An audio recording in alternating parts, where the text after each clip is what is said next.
The wealthy suburban resident made the call. The NBA legend Big Shaq became the suspect. The neighborhood watched in silence. But when Big Shaq exposed the truth, the whole community was forced to pick a side. A battle of power, privilege, and perception. When the mask slips, who's really the villain? Before we deep dive into this interesting story, subscribe to our channel and tell us, where are you watching from? Share in the comments below. Oak Ridge was the kind of neighborhood where lawns were pristine, conversations were whispered, and unspoken rules were sacred. It was a place where wealth wasn't just about money. It was about power, about control. And for some, control meant deciding who truly belonged. Shaquille O'Neal had lived here for years, but to a few, he was still an outsider. It didn't matter that he was a legend, a millionaire, or that his house was one of the biggest on the block. To Debbie Whitmore, none of that counted. She had lived in Oak Ridge long before Shaq moved in, and in her mind, it gave her authority over the community's standards. That morning, the sun cast a golden hue over Oak Ridge's polished driveways and manicured gardens. Shaq stood on his front lawn, watering his plants, a peaceful moment in his day. The cool spray from the hose shimmered in the light, droplets catching in his beard as he stood in his usual relaxed stance, shoulders broad, presence effortless. From across the street, Debbie watched, arms crossed, her lips pursed in disapproval. She wasn't the type to stay quiet when something didn't sit right with her. And this? This was wrong. Shaq, standing there in broad daylight, so casual, so comfortable, so unbothered. Her grip on her coffee mug tightened. To her, Oak Ridge had always been a place of order. The kind of place where neighbors looked alike, acted alike, and upheld a certain expectation. But ever since Shaq moved in, things felt different. And different wasn't welcome. She peeked through her blinds, then stepped onto her porch, pretending to straighten a potted plant. But her eyes never left Shaq. Who even waters their lawn in the middle of the day? She muttered under her breath. Her mind twisted the scene into something it wasn't. It wasn't a man taking care of his home. It was an intrusion, a statement, a challenge to the quiet order of Oak Ridge. And Debbie hated feeling powerless. She looked up and down the street. A few other neighbors were outside, but none of them seemed bothered. Maybe she was the only one who saw it, or maybe they were too afraid to say something. Her heart pounded faster, indignation bubbling in her chest. Someone had to take control, and if no one else would, Debbie would. She turned on her heel, marched inside, and picked up the phone. The number was burned into her memory, 911. She hesitated for only a second. Then, pressing the call button, she waited for the operator to pick up.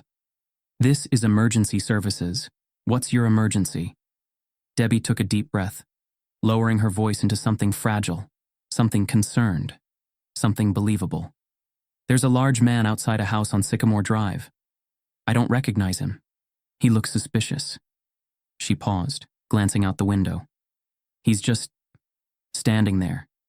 I don't know what he's doing, but I don't feel safe." A beat of silence. Then the dispatcher's voice, flat but alert. "We'll send a unit to check it out." Debbie exhaled, a victorious smirk curling at the corner of her lips. Control. Order. Oak Ridge would stay the way it was meant to be. Forgetting her coffee on the counter, she moved back to her window, eyes fixed on Shaq, waiting for the sirens to come. The afternoon air in Oak Ridge was still, the kind of stillness that only came in wealthy, controlled neighborhoods. No honking cars, no shouting kids, just the hum of perfectly calibrated suburban life. Shaquille O'Neal stood on his lawn, his garden hose lazily snaking through his fingers as he watered his plants. The cool spray misted his forearm, a small escape from the late summer heat. He felt eyes on him. It wasn't new. Even after years of living here, he could always feel it. The looks, the curiosity, the doubt. Across the street, Debbie Whitmore's gaze was burning through her window. Shaq had clocked it from the corner of his eye, but he didn't give her the satisfaction of reacting. Not today. He focused on the rhythm of the water hitting the grass, the way the soil darkened under its weight. This was his home. He had earned every inch of it. But people like Debbie? They never saw it that way. Inside her house, Debbie's fingers hovered over the phone, Her nails tapped against the plastic, her breathing shallow. She could still see him out there, relaxed, comfortable, like he belonged. Her stomach twisted. She didn't want to admit it, but it wasn't just about the lawn. It was about everything. Ever since he moved in, the balance had shifted. The neighborhood had changed. It wasn't as uniform. And to Debbie, that felt like a threat. Her hand tightened around the phone. This wasn't personal. It was about safety. That's what she would tell herself. Before she could second-guess it, she pressed the call button. 911. What's your emergency? Debbie took a breath, lowering her voice into something delicate, something laced with just the right amount of fear. There's a large man outside a house on Sycamore Drive, she murmured, glancing through the blinds. I don't recognize him. He looks suspicious. She let those words settle, let them carry weight. The dispatcher hesitated. Is he doing anything threatening? Debbie's lips thinned. I don't know. He's just standing there, loitering, watching the houses. I don't feel safe. She could practically hear the dispatcher sit up straighter. The magic words had been spoken. We'll send a unit over now. The voice on the other end confirmed. Debbie exhaled, her grip loosening. Control. That's all this was. Everything was going to be set right. Shaq finally turned the water off, rolling his shoulders before bending down to adjust the hose. When he straightened up, he saw it. A police cruiser. Moving too fast, coming straight for him. His jaw tightened. Not again. The squad car braked hard, gravel crunching under the tires. 2 officers stepped out, hands already resting on their belts. No greetings, no questions, just authority. Shaq let the air settle between them.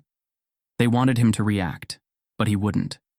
One of the officers, Patrolman Riley, took a step forward, eyes scanning Shaq like a puzzle that didn't fit. Sir, Riley said, his tone clipped, already sharp. We got a call about some suspicious activity in the area. Shaq inhaled slowly, holding back the bitter laugh rising in his throat. Of course. He turned his head slightly, gaze flicking toward Debbie's window. The blinds snapped shut. Figures. I live here, Shaq said, voice even. Riley didn't react, his expression unreadable. The other officer, Hardy, took a wider stance, arms crossing. We just need to ask some questions. Shaq could feel his patience stretching thin. This wasn't about questions.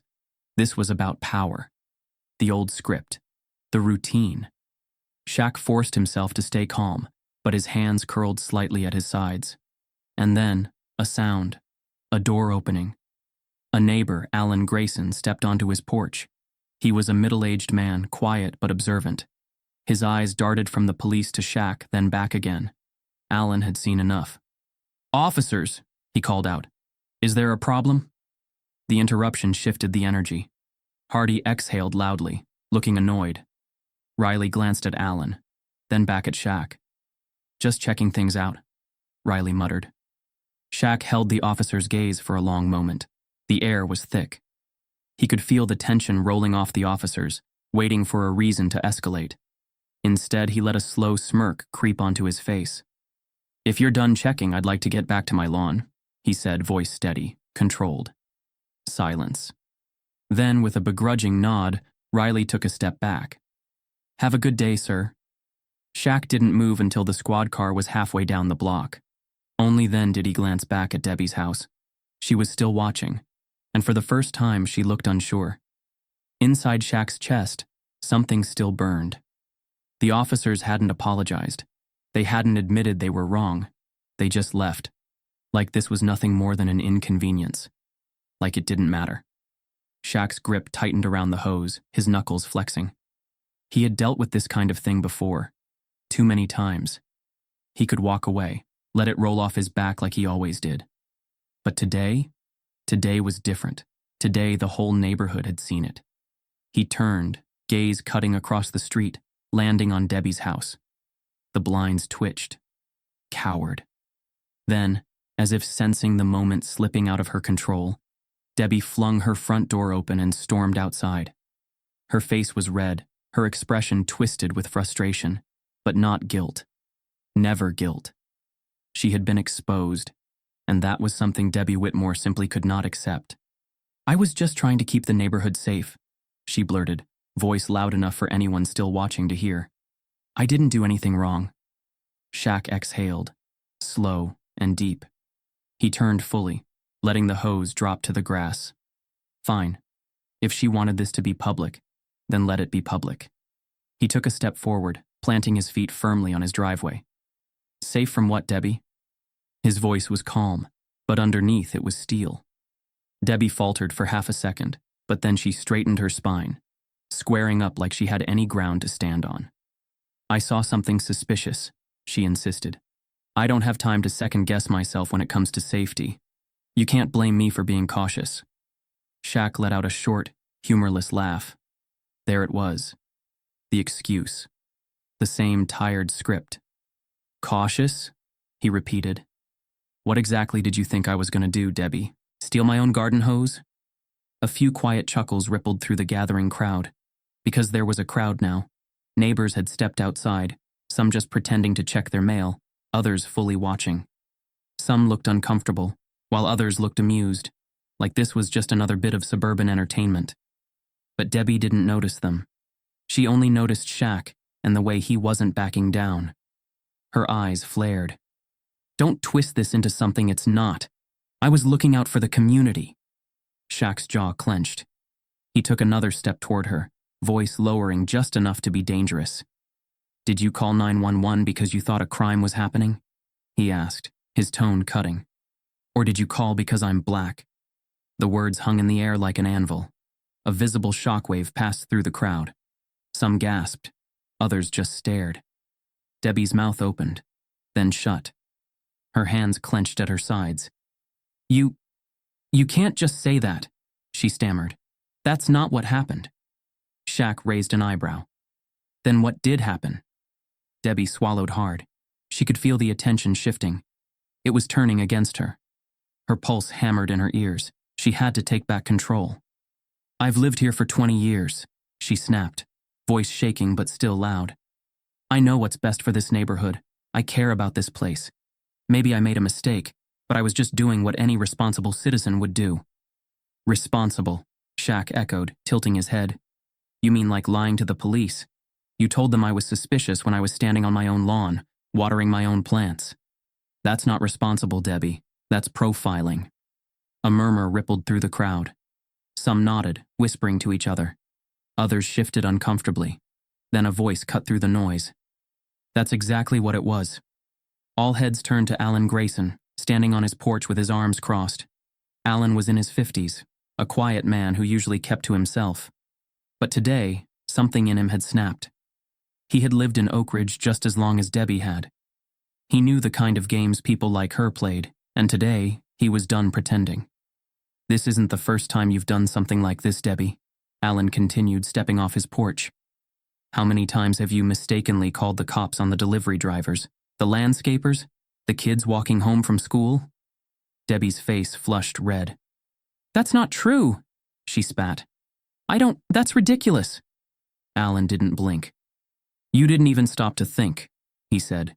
"You saw a black man and immediately assumed he didn't belong. That's what happened." More murmurs. Debbie's breathing quickened. She could feel the weight of the stares, the shifting glances, the way some of her own neighbors, the people she had chatted with, laughed with, were no longer standing beside her. She refused to let this happen. She pointed a shaking finger at Alan. "I will not be attacked like this. I have always done what's right for Oak Ridge, and you—" Her voice cracked, her anger spilling over. "You're nothing but a race traitor." Silence. Heavy. Suffocating. Alan's expression didn't change, but the flicker of disappointment in his eyes was enough to make the air feel colder. Someone in the crowd gasped. A woman near the back whispered, "Did she really just say that?" Shaq exhaled sharply. There it was. The mask was off. He looked Debbie in the eyes, his voice steady as stone. "You just told on yourself, Debbie." And for the first time, she had no comeback. She looked around, hoping for support, but the crowd had shifted. Even the ones who had been silent before were now staring at her with something different in their expressions. Disbelief, embarrassment, even disgust. This wasn't just an argument anymore. This was a reckoning, and Debbie Whitmore had lost. The night settled over Oak Ridge, but the fire had already been lit, and it was spreading fast. The neighborhood might have returned to its pristine silence, but the internet? It was louder than ever. Someone had recorded the entire confrontation. Every word, every accusation, every glare. And once it hit social media, there was no stopping it. At first, it started with a single post, a shaky phone video uploaded by a teenager who had been watching from their bedroom window. It was only a 2-minute clip, but it was enough. The caption? Shaq just got the cops called on him for watering his lawn. Welcome to Oak Ridge. Within minutes, the video started circulating. Within an hour, it had over 100,000 views. By morning, it was everywhere. News outlets jumped on the story like vultures. NBA legend Shaquille O'Neal, racially profiled in his own neighborhood. Another day, another Karen. White woman calls 911 on Shaq for watering his own lawn. How racism thrives in wealthy suburbs, even against millionaires. Debbie's name wasn't in the first wave of articles, but that didn't last long. It didn't take the internet long to find her. And once they did, the takedown began. Debbie woke up that morning unaware. She stretched, made her coffee, and stepped outside, ready to pretend like yesterday never happened. But then she saw her neighbor, Stacy Coleman, staring at her from across the street. Not the usual good morning kind of stare, something colder, sharper. Debbie frowned. What? Stacy scoffed. Check your phone, Debbie. That's when the unease started. When Debbie walked back inside, she grabbed her phone and saw dozens of notifications, missed calls, texts, voicemails. Her stomach tightened. Her hands shook as she tapped open the first message, from her friend, Nancy. Debbie, what did you do? Why are you all over the internet? Her breath caught. She clicked on the link Nancy had sent, and there it was, her face, her voice, her own words, on full display for the world. She could hear herself in the video, her voice sharp and defensive. I was just trying to keep the neighborhood safe. You can't blame me for being cautious. And then the moment that sealed her fate, the moment where she turned on Alan. You're nothing but a race traitor. The comments were relentless. What a disgusting human being. How do people like this still exist? She really thought she could get away with this. Not the race traitor comment. She ruined her own life in 5 seconds. Debbie couldn't breathe. By noon, she got the call from her boss. Debbie, we need to have a conversation. Her job at the real estate firm was suddenly in jeopardy. We're getting flooded with calls. People are saying we employ a racist. We're going to have to put you on leave while we investigate. Debbie's heart pounded. Investigate? But her boss cut her off. Check your email. She did. And there it was. Clients demanding to cut ties with the company unless Debbie was fired. She was poisoned now. The next hit came from her own kids. Her son, Tyler, sent a text that made her stomach drop. Mom, don't call me for a while. I can't deal with this right now. Then her daughter, Emily. You embarrassed all of us. Her own children didn't want to be seen with her. But the worst moment? When the HOA turned against her. Debbie had spent years lording over the Oak Ridge Homeowners Association, policing everything from mailbox colors to trash can placement. But now she was a liability. The email from the HOA president was short and brutal. Due to recent events, we believe it's in the best interest of Oak Ridge for you to resign from the HOA board, effective immediately. Debbie clenched her fists. Her entire world was crumbling. And the worst part? It wasn't even Shaq doing it. It was the world watching. Shaq had seen the video. He had seen the comments, the headlines, the media frenzy. But he said nothing. No interviews, no tweets, no public statements. He let the world do the talking, because the truth was already out there. And Debbie? Debbie was drowning in it. Debbie Whitmore was many things. Stubborn, entitled, relentless. But she was not a quitter. At least that's what she told herself as she sat in her dimly lit living room, phone in hand, scrolling through the never-ending flood of hate messages, news articles, and calls for her to be fired. She had lost everything in a matter of days. Her reputation, gone. Her job, suspended. Her standing in the community, shattered. Even her own children had turned their backs on her. And for what? For doing what any responsible person would have done? For looking out for Oak Ridge? For trying to maintain order? Number Debbie wasn't the villain here. She was the victim. And it was time to fight back. The morning after her life imploded, Debbie marched outside with a mission. A few neighbors were out, cautiously avoiding eye contact as they walked their dogs or fetched their newspapers. They knew. They had seen the video. Normally, Debbie would have thrived on their attention, on being the one who set the tone for the neighborhood. Now, they barely acknowledged her. She snapped. Standing in the middle of her lawn, she raised her voice loud enough for the entire street to hear. "You're all hypocrites," she shouted. "I was trying to protect our community, and now I'm the bad guy. For what? For caring? For looking out for Oak Ridge? I'm being bullied, and none of you have the guts to stand up for me." Silence. No one spoke, not because they didn't hear her, but because they didn't care. Debbie's chest rose and fell with ragged breaths. Fine. If her so-called community wanted to abandon her, she would find new allies, stronger ones. She stormed back inside. She needed a lawyer.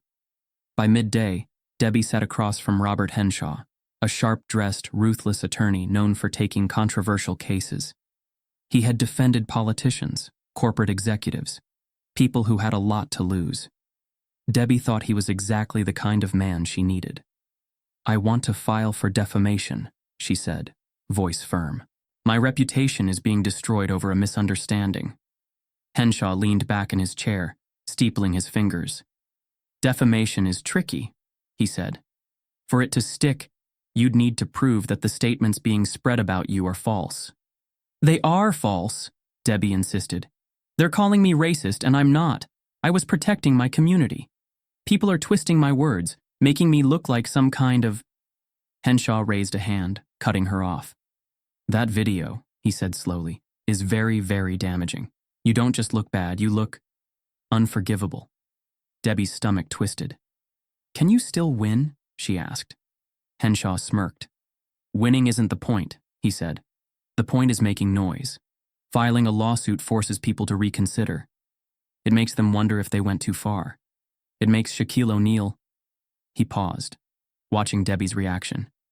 "Think twice about keeping silent. Maybe even forces him to settle." Debbie felt a flicker of hope. Yes. This was what she needed. "I want to do it," she said. "I want to sue." The moment Debbie's lawsuit went public, the internet exploded all over again. Social media turned into a battleground. "I support Shaq" flooded Twitter, while a much smaller, but loud, "Justice for Debbie" started creeping up. Some people defended her, calling it cancel culture gone too far. Others mocked her desperation. Oak Ridge itself was now divided. Some neighbors supported Shaq, seeing Debbie's lawsuit as a pathetic attempt to save herself.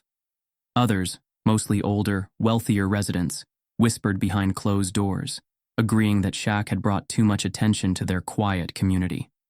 Lines were drawn, tensions boiled. And then, things got personal. Shaq had seen it all: the lawsuit, the headlines, the debates. And yet, he still said nothing. No press statements, no social media posts. He just kept living his life, until the night he found his tires slashed. It was past midnight when he stepped outside to grab something from his car. That's when he saw it. All 4 of his tires, sliced open. A deliberate act, a message. Not everyone in Oak Ridge was on his side. Shaq stood there for a long moment, the street lamp casting long shadows across the pavement. His mind ran through the possibilities. Debbie? Maybe. Someone supporting her? More likely. He clenched his jaw, exhaling through his nose. This wasn't just about some HOA drama anymore. This was a warning. The question was, what was he going to do about it? Shaq stood at the center of the Oak Ridge Community Park, his presence undeniable. He wasn't dressed for cameras or spectacle. No expensive suits, no carefully curated image. Just a man in a simple polo and jeans, standing tall, arms crossed, waiting. Word had spread fast. Shaquille O'Neal had invited everyone to an open discussion. No cameras, no reporters, just the people of Oak Ridge, face to face. They came in waves, some curious, some hesitant, some ready for war. And then there was Debbie Whitmore. She arrived exactly as expected, flanked by her few remaining supporters, her expression tight, her chin lifted with that unyielding arrogance she wore like armor. To her, this wasn't a conversation. It was a battle, and she was ready to fight. The murmur of the crowd settled as Shaq raised a hand. "All right," he said, his deep voice cutting through the air like a sharp blade.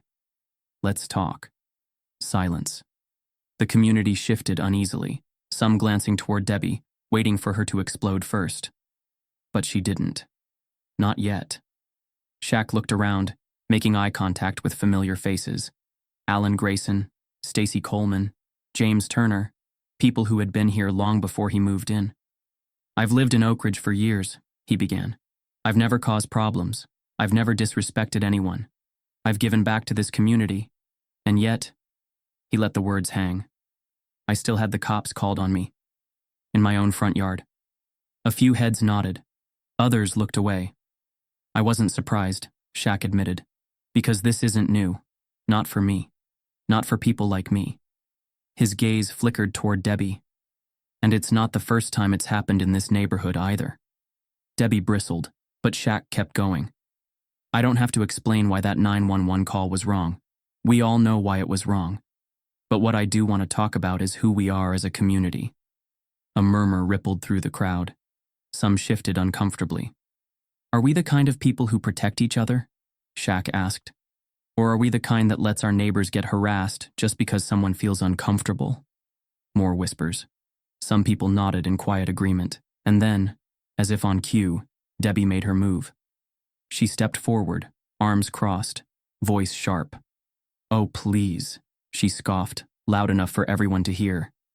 "Let's not turn this into some race-baiting nonsense."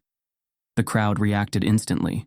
A few gasps, a few murmurs, a few pairs of eyes widening in disbelief. Shaq's face remained stone cold. Debbie pressed on. "This whole thing has been blown out of proportion. I was looking out for my community, and now I'm being attacked for it. You all saw what happened to me. My job, my reputation, gone. And for what? A misunderstanding?" Some of her supporters murmured in agreement, but they were outnumbered now. Then she made her fatal mistake. "I've lived in Oak Ridge longer than most of you," she snapped. "I've fought to keep this neighborhood safe.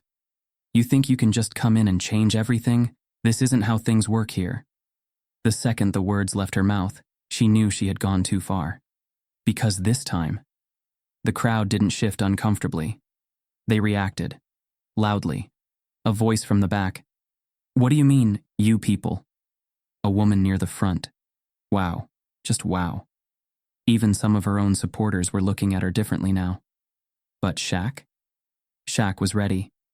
He reached into his back pocket and pulled out a folder. "Since you want to talk about protecting the neighborhood," he said, flipping it open, "let's actually talk about what you've done for Oak Ridge, Debbie." Debbie's spine stiffened. "This is a record of past complaints filed to the HOA," Shaq continued. "Complaints you personally made." He read aloud. March 14th, 2019. Complaint against a black teenager walking home from school. Debbie claimed he was lurking. July 22nd, 2020. Complaint against a Latino UPS driver for acting suspicious while delivering packages. August 3rd, 2021. Complaint against a black couple's landscapers for loitering too long after finishing their work. October 10th, 2022. 911 call made about a strange man outside her neighbor's house. Turned out to be her neighbor's own son, visiting from college. The crowd was dead silent. Debbie's face was turning a deep shade of red. Shaq looked up. "Sound familiar?"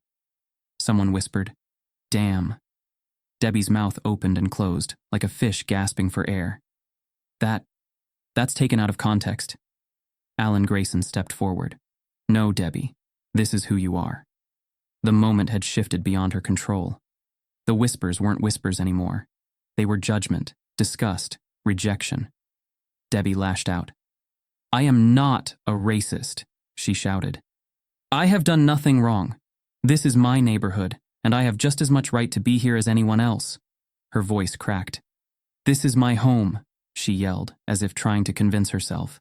"I've given everything to this community." But no one was buying it. She turned wildly, looking for someone, anyone, to back her up. But even her few supporters had taken a step back. Her breathing hitched. This was it. She had just destroyed herself. Shaq let the silence settle before speaking again. "Debbie," he said, voice calm, steady. "No one is taking your home from you." He took a step closer, towering over her. "But this neighborhood? It's not just yours. It belongs to all of us. And if you don't understand that," he let the words sink in, "then maybe you don't belong here." The weight of it crushed her. Debbie Whitmore, for the first time in her life, had nothing left to say. And the people of Oak Ridge? They had already moved on. Debbie stood frozen, her chest rising and falling in quick, shallow breaths. The weight of Shaq's words still hung in the air, pressing down on her, squeezing the last bit of fight from her lungs.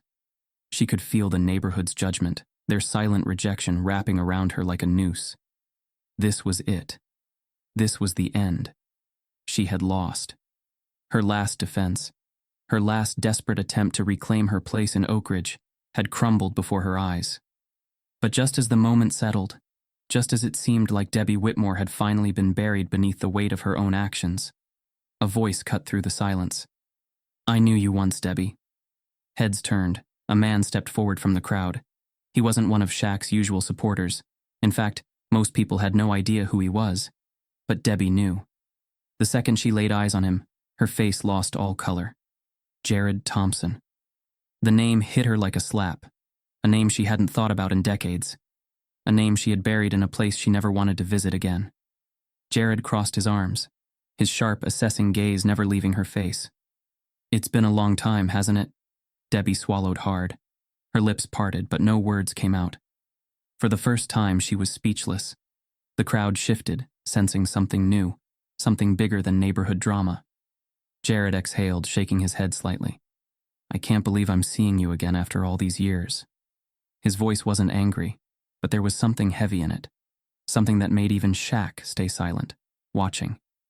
"I knew Debbie before she was this." Jared gestured vaguely at her, as if struggling to define what she had become. "Before the HOA, before the complaints, before she became the person who called the cops on a man for watering his own lawn." He paused, letting his words sink in. "I knew her when she was the one being pushed out." The air in the park changed. A slow, uneasy tension settled over the crowd. Debbie's fingers curled into her palms. "Jared," she said, her voice barely above a whisper. "Don't." Jared ignored her. He turned to the crowd instead. "She wasn't always like this," he continued. "But I guess that's the thing about power.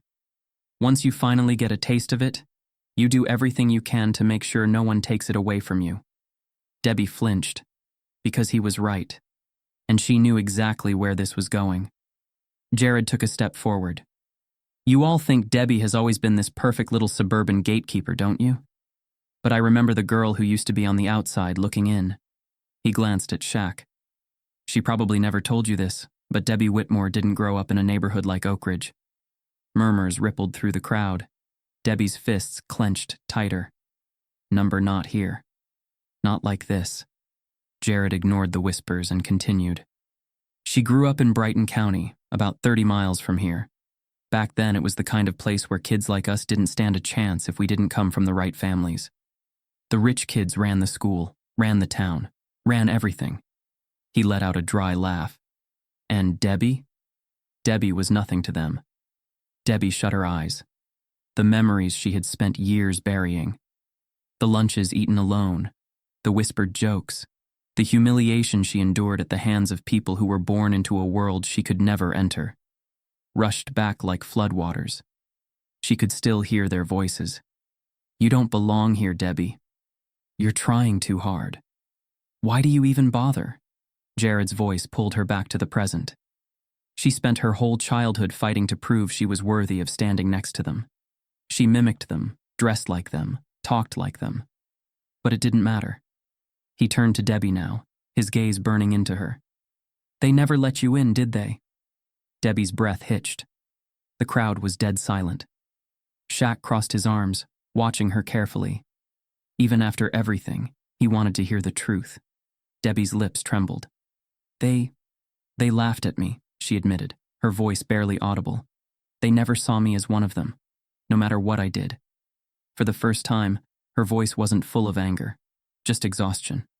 Jared nodded. And that's when it happened. He turned back to the crowd. Debbie got invited to a party, one of the elite kids' parties. She thought it meant she was finally being accepted. His expression darkened. But it was a setup. A few gasps rippled through the group. Debbie's stomach twisted. She wanted to disappear. Jared kept going.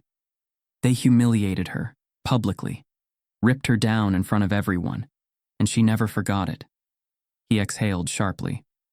But instead of realizing what that kind of cruelty does to people, she became them. Debbie flinched like he had struck her. And maybe he had, because this was the truth she never wanted to face. The irony? She had spent her entire adult life turning into the very people who destroyed her. Stacy Coleman shook her head, disgusted. So what? You went through hell, so now you have to make everyone else feel like they don't belong? Alan Grayson crossed his arms. You became what you hated. Debbie's breath came in quick, panicked bursts. I was just trying to make sure no one ever treated me that way again, she said desperately.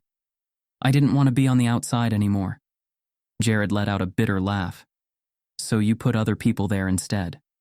She had no response.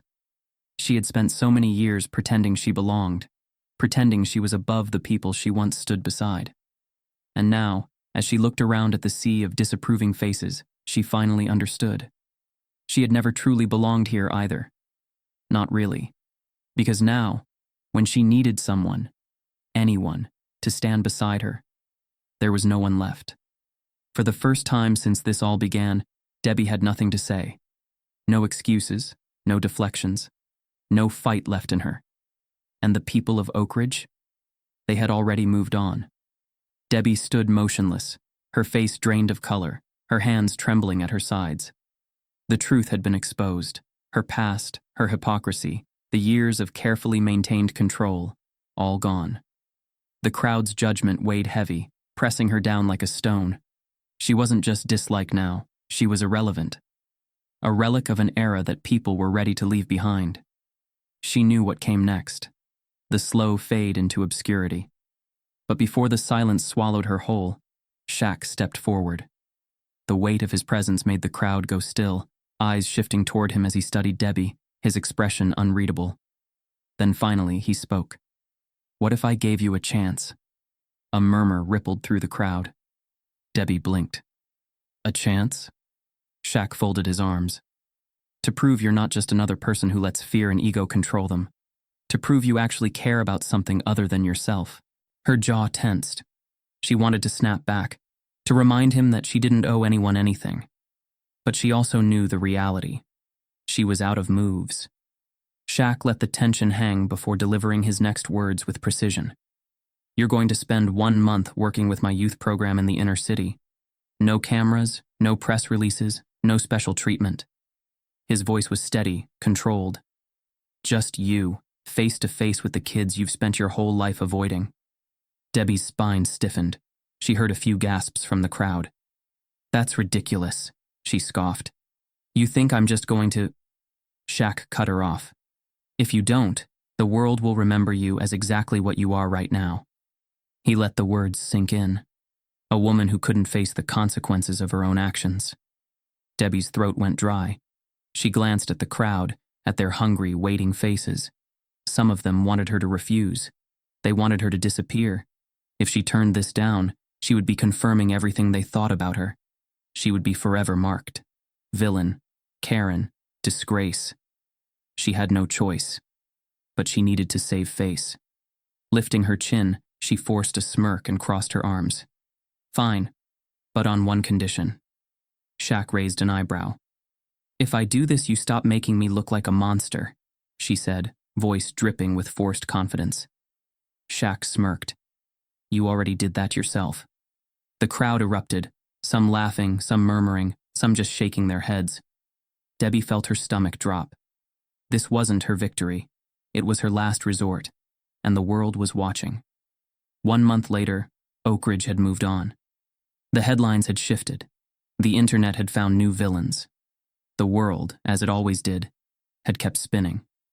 But for Debbie Whitmore, time had not moved so easily. She had spent 30 days working in a world she had spent her entire life avoiding. A world where people didn't have the luxury of worrying about HOA rules or manicured lawns. A world where a 911 call wasn't just an inconvenience. It could be a life-altering event. And now, as she stood on the steps of the community center for the last time, she asked herself the question she had been dreading. Had anything actually changed? The first day had been hell. The moment Debbie stepped into Shaq's youth program, she felt the stares. The staff knew who she was. Some had seen the viral video. Some had heard whispers. And the kids? They knew too. Not all of them, of course. But some were old enough to have seen her face in the news. A few even whispered her name like she was some kind of urban legend. That's her. The lady who called the cops on Shaq? Why is she here? Debbie had never felt so small. The first few days were brutal. Every interaction felt forced, every conversation tense. She tried to help organize books in the center's library, but no one thanked her. She tried to help serve food in the cafeteria, but people took their trays without making eye contact. No one trusted her. And why should they? She wasn't here because she wanted to be. She was here because she had no choice. It wasn't until the second week that something shifted. She had been assigned to help a group of kids with an after-school reading program. One of them, a girl named Aaliyah, no older than 10, had struggled over a paragraph, her small hands clutching the edges of her book so tightly that her knuckles went white. Debbie watched as Aaliyah's frustration turned to anger, then into something quieter. Defeat. Debbie recognized that look, because once upon a time, she had worn it too. She had seen it in herself decades ago, in classrooms where rich kids mocked her for fumbling over words. Before she could stop herself, Debbie leaned down. "You're holding the book too tight," she said, voice softer than she intended. Aaliyah blinked up at her. Debbie loosened her own hands, showing her how to relax her grip. "Try again." A beat of silence. Then Aaliyah nodded and started reading again. And this time, she didn't stumble. For the first time in a long time, Debbie felt something unexpected. Something that wasn't ego, something that wasn't control. She felt useful. By the third week, Debbie had stopped fighting the experience. She stopped trying to prove herself, stopped forcing people to see her differently. She just did the work. She spent afternoons in the classrooms. She cleaned up after events. She listened to people who had never spoken to someone like her before. And little by little, the ice thawed. People talked to her now. Not warmly, not like a friend. But they acknowledged her. A nod from the cafeteria worker. A simple, "Good morning," from one of the teachers. Even some of the kids stopped staring at her like she was an outsider. It wasn't acceptance, not really, but it was something. And yet, the question lingered. Was she actually changing? Or was she just learning to act differently? Even Debbie didn't know the answer. On the last day of the program, Shaq was waiting for her. He stood near the entrance of the center, arms crossed, watching as she stepped outside. She stopped when she saw him. For a long moment, neither of them spoke. Then, finally, Shaq broke the silence. "Well?" he asked. "You get what you came for?" Debbie let out a slow breath. "I don't know." Shaq studied her. "You think differently now?" She hesitated. "I think I understand things I didn't before." Shaq nodded, like he had been expecting that answer. "But do you regret it?" Debbie's mouth opened, then closed. Because that was the real question, wasn't it? Did she regret what she had done? Or did she just regret getting caught? She didn't know. She really, truly didn't know. Instead of answering, she met Shaq's gaze. "Are we done here?" Shaq smirked, like he already knew what that meant. "Yeah, Debbie, we're done." And just like that, she walked away. When Debbie returned to Oak Ridge, the neighborhood wasn't the same. Not for her. People still whispered when they saw her. Some avoided her altogether. Others just watched, waiting for any sign that she was the same woman she had always been. Debbie wasn't sure if she was. She had spent 30 days in a world she had never cared about before. She had seen things she couldn't unsee. She had felt things she didn't expect to feel. But did that mean she had truly changed? Or had she just learned to hide it better? That was the question, and it was one that only time could answer. Oak Ridge's story isn't just fiction, it's a mirror. How many Debbies walk among us, unseen until the mask slips? How many Shaqs stay silent, choosing peace over confrontation? The real question isn't whether Debbie changed, it's how many more are still out there. Watch, listen, pay attention. Because the next 911 call might be closer than you think.